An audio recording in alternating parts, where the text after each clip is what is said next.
కరణకల్లోలం తిరుమలలో 128 ఏళ్ల తర్వాత అసాధారణ స్థితి.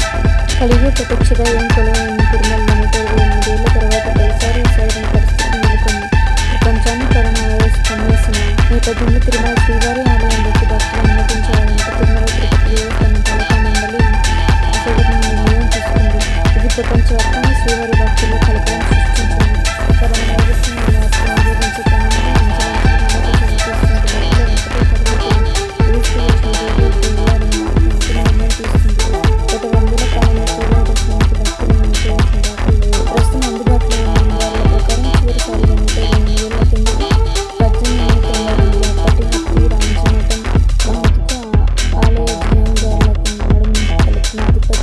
వివాదంతో 2 రోజుల పాటు ఆలయం మూతపడింది. మళ్ళీ ఇంతకు సుదీర్ఘ విరామం తర్వాత ఇప్పుడు ఆలయం మూత కాకపోయినా భక్తులకు ప్రవేశం లేకుండా నిర్ణయం తీసుకున్నారు.